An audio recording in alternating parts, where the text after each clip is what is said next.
amazing day. So I want to pop in here today with not a big announcement, but a big news blast, okay? Because so many people get this mixed up, and I am here once and for all to clear things up. Sugar freedom, and what I'm talking about in building a healthy relationship with sugar, is not keto.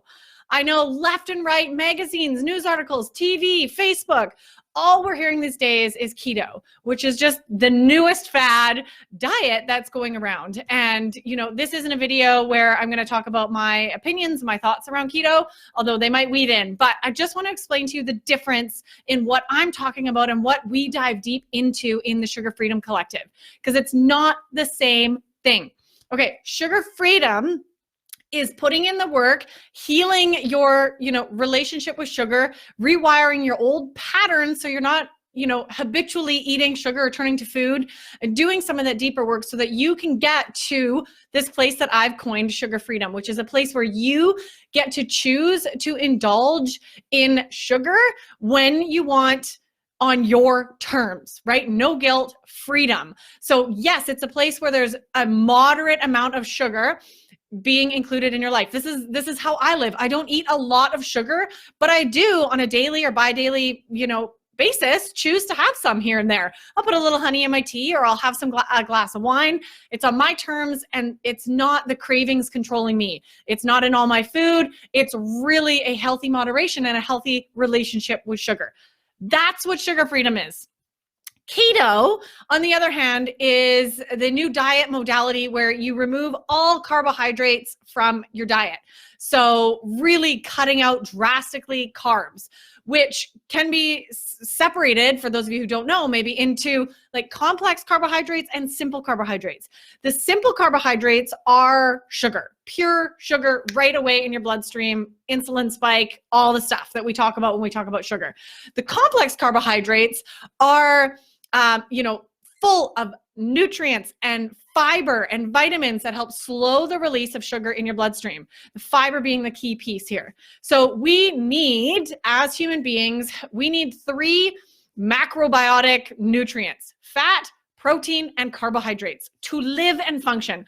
Our brain literally runs on carbohydrates. Our cells use carbohydrates as energy. There are a lot of, reasons like the human body was developed this way to use these resources.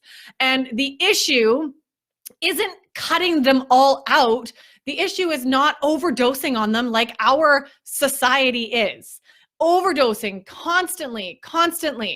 And keto is really this modality or this belief system that so many people are now adopting. And if you can't already tell, I personally don't adopt that one, but where you cut out all carbohydrates. So you're really transitioning your body to not burn carbohydrates for energy. They're burning protein and fat and protein for energy. So you're really trying to switch your metabolic process in your body in a crazy short amount of period of time. So that's the difference. So this is not about, because, okay, here's the thing. I didn't want to really get into this, but here's the thing, because cutting something out completely of your diet, I mean, just look what happened when 10, 20 years ago, we all cut out fat from our diet, right?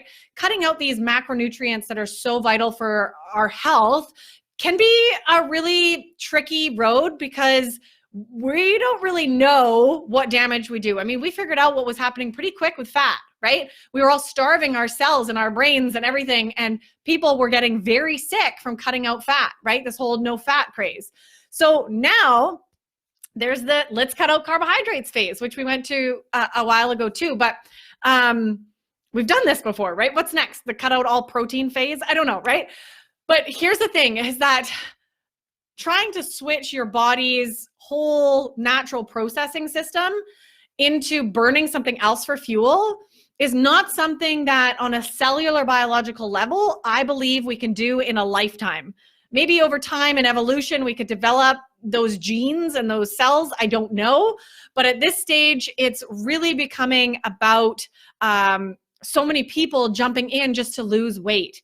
And it's really not sustainable. So there's a lot of thoughts. Personally, these are just my beliefs, by the way. And hey, if I'm stepping on your toes, I welcome it. I welcome it. You're welcome to have your beliefs. I'm just sharing mine because I really am worried about all the people jumping on this bandwagon and doing something so drastic just to lose weight.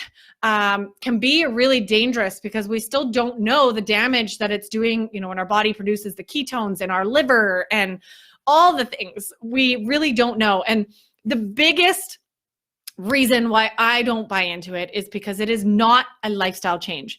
You're not changing your relationship with food, although maybe you're eating slightly better, maybe you're eating more vegetables.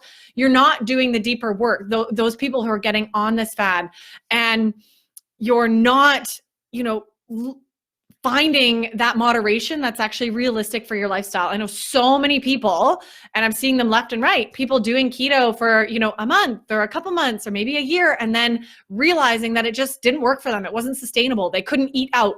They could never enjoy a glass of wine. They had to constantly be counting what they were eating in a day, which just drove them crazy. Right? These are all the characteristics of any diet, calorie counting and really obsessing over what you eat.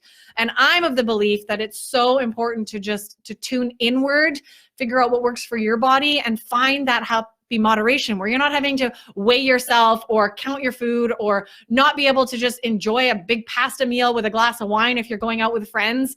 I believe that we all want that freedom, and that freedom is really what creates a sustainable change. Because whenever any of us, this is human nature, when we're told we can't have something, we want it more, right? So we end up just caving and falling off. And this yo-yoing, especially between shifting metabolic processes in the body, burning carbs, burning fat, then all of a sudden going back to burning carbs, and then maybe a couple months later you get back on burning fat.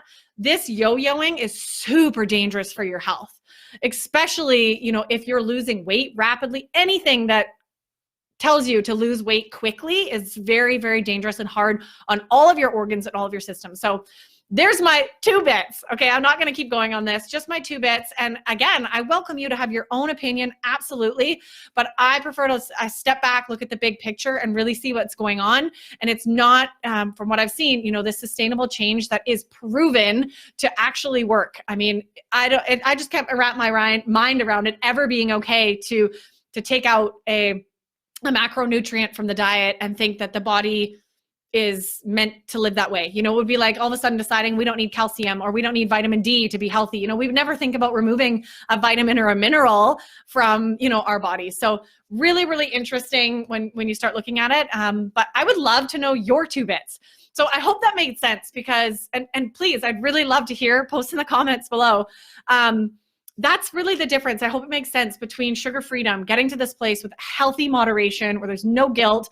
You still get the freedom, but it's really about switching to a whole foods, healthy diet with whole carbohydrates. So eating the vegetables, eating the whole grains, eating the whole stuff, if that works for your body, right? Again, tuning in and listening and being able to have that moderation as opposed to just none, like an all or nothing kind of mentality that I don't believe is sustainable. So I hope that makes sense. Let me know if you have any questions, but that is really something that gets confused a lot. I also don't eat sugar-free. I know that's another myth. People, think that, this building a healthy relationship with sugar is about cutting out sugar completely from your diet. No. Yes, there's a period of time where you will need to detox to get it out of your cells. But after that, it's moderation. I mean, heck, I'm about to go make dinner and have a glass of wine because I am, able to choose and it be from that empowered place. So that's what I want for everybody. And that is our philosophy in the Sugar Freedom Collective. So if you haven't already taken a look, registration is now open until Friday only. So only like a couple more days until doors close, probably again until the fall. They're not going to open up again for a long time at a way higher price. So this is your chance to get in. I've thrown in over $1,300 in crazy bonuses, including a free program, 6-week program that we're all starting together in February. It's powerful. So excited to see all of the new members already joining us. It's been so much fun getting acquainted in there. And let me know if you have any questions about that as well. I would love to support you this year and help you make these real changes that are going to get you off of this yo-yoing and constantly searching for the new fad diet, right? We want to find out what works for you and find that moderation that feels good so you can just relax and never have to research another article about health again. How good would that feel, right? All right. Hope to see you in there, and have an amazing evening. Bye.